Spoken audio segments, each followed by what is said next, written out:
Au final, toutes les concessions remarquables que le Parti socialiste prétendait avoir arrachées en négociant avec M. Bayrou, eh bien tout est passé à la trappe. D'abord, pour les 3/4, c'était de l'enfumage, et à la fin, il ne reste rien, et on a bien les deux budgets les plus austéritaires de la période. Sur le fondement de l'article 49, alinéa 3 de la comme pire que le budget Majorité requise n'étant pas atteinte, la motion de censure n'est pas adoptée.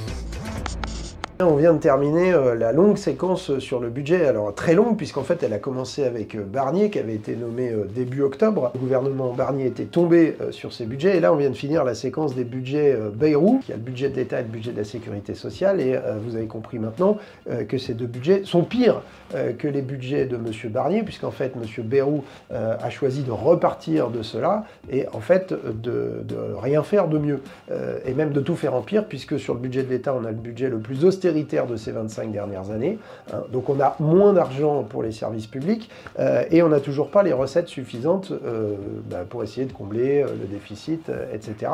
Alors que, je le rappelle, dans l'examen du budget Barnier de cet automne, le nouveau Front populaire, nous avions réussi à faire adopter 75 milliards de recettes supplémentaires. Tout ça est passé à la trappe, et au final, toutes les concessions remarquables que le Parti socialiste prétendait avoir arraché en négociant avec M. Bayrou, eh bien tout est passé à la trappe. D'abord, pour les 3/4, c'était de l'enfumage, et à la fin, il ne reste rien, et on a bien les deux budgets les plus austéritaires de la période. Évidemment, pour les faire passer, comme M. Bayrou n'a pas été fichu de trouver une majorité à l'Assemblée nationale, il a été obligé d'utiliser cet outil de la Constitution qui est le 49.3. J'ai l'honneur d'engager, en vertu de l'article 49 alinéa 3 de la Constitution, la responsabilité sur le fondement de l'article 49 alinéa 3 de la Constitution, sur le fondement de l'article 49 alinéa 3 de la Constitution, fondement de l'article 49 alinéa 3 de la Constitution. Qui dit 49.3 dit motion de censure. C'est là aussi, alors, nous on nous accuse de chercher le chaos. Il se trouve que la motion de censure, c'est l'outil constitutionnel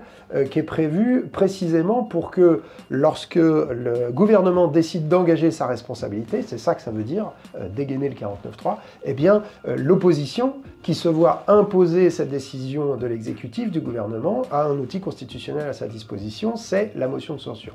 Donc mon groupe LFI-NFP, devant les 4 49.3, a déposé 4 motions de censure qu'évidemment nous avons votées, que les communistes ont voté, que les écologistes ont voté, mais que les socialistes n'ont pas voté. Ta motion de censure n'est pas adoptée. Que le RN ne vote pas la motion de censure sur ses budgets et sur les budgets de M. Bayrou et dans le contexte, c'est pas très étonnant. Parce qu'en vérité, le RN c'est l'extrême droite, c'est-à-dire c'est la droite empire, c'est la droite avec le racisme en plus. Donc comme on a des budgets de droite, on comprend que le RN les valide et laisse en fait M. Bayrou continuer sa politique. Le laisse continuer à condition qu'il y ait vraiment du racisme en plus, et il se trouve que en ce moment on est vraiment dans une période où le macronisme a pris la pente de l'extrême droite. Que le mot de submersion est celui qui est le plus adapté.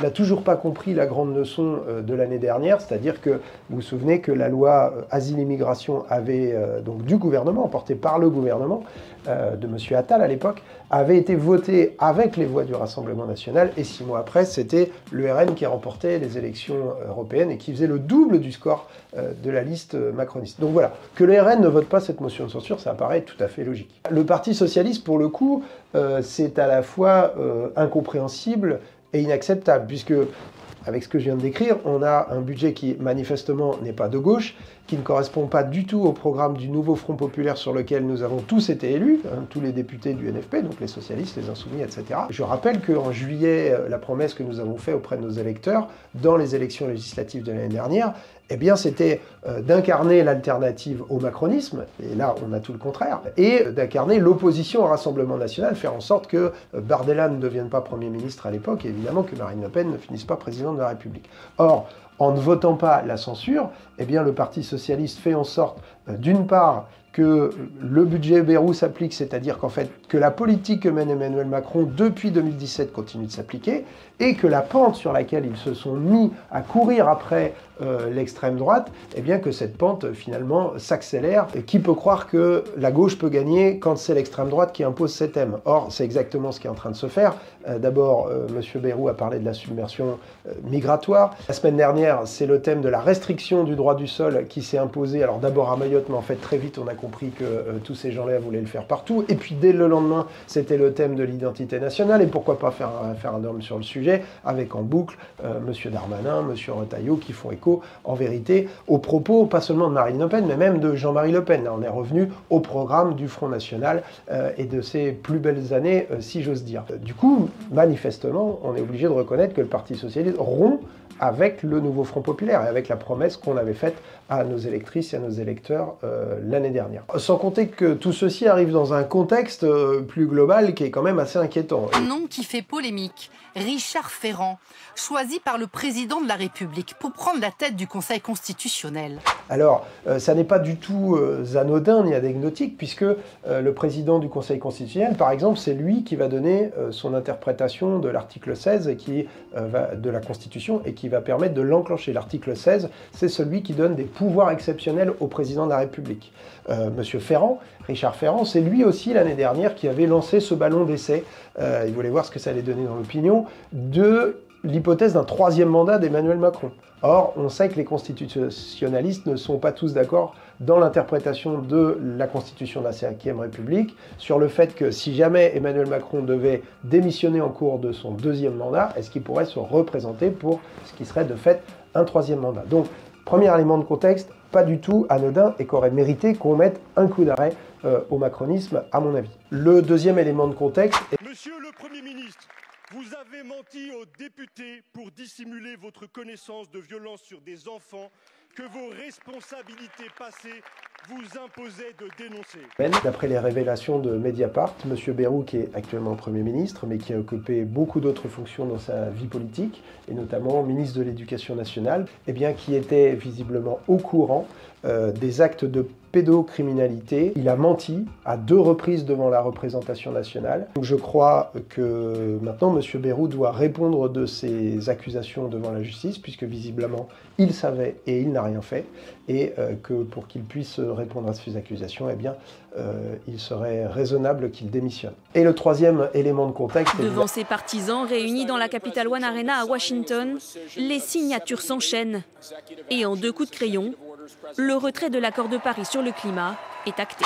Ce qui est en train d'avancer à travers le monde, c'est son idéologie qu'on qualifie de libertarianisme, c'est-à-dire qu'en fait Donald Trump c'est d'abord un homme d'affaires, et qui se fiche un petit peu de savoir comment il arrive à ses fins, l'essentiel étant de faire du fric. Et l'État, dans cette hypothèse, est toujours de trop. On n'a pas besoin des services publics, parce que vous comprenez, en fait, il faut payer des impôts pour ça. Évidemment, le mieux placé pour dégraisser le mammouth aux États-Unis est M. Elon Musk, fervent soutien de Donald Trump, et qui a maintenant pris des responsabilités. Et donc, je crois qu'il est de notre responsabilité, de 7e puissance économique mondiale de la France, d'incarner un contre-modèle. Évidemment, c'est pas avec Emmanuel Macron qu'on va incarner ce contre-modèle, et encore moins demain avec l'extrême droite. Je termine en disant que nous, les députés LFI, NFP à l'Assemblée nationale, eh bien, on ne lâche rien et on va continuer de lutter contre cette dérive à l'extrême droite de ce gouvernement, à lutter contre le macronisme. Quant à vous, je vous invite en tant que citoyen à vous impliquer dans les mobilisations qui vont continuer et qui vont refleurir avec le printemps, j'espère, des mobilisations sociales, des mobilisations écologistes, des mobilisations pour continuer de soutenir la Palestine et contre les délires de Donald Trump qui vont dans le sens de ceux du Premier ministre d'extrême droite israélien Netanyahou, et puis aussi des mobilisations contre le racisme et contre toutes les discriminations, puisqu'on voit bien que c'est le terrain sur lequel sont en train de s'unir toutes les droites qui vont du macronisme à l'extrême droite incarnée par Marine Le Pen.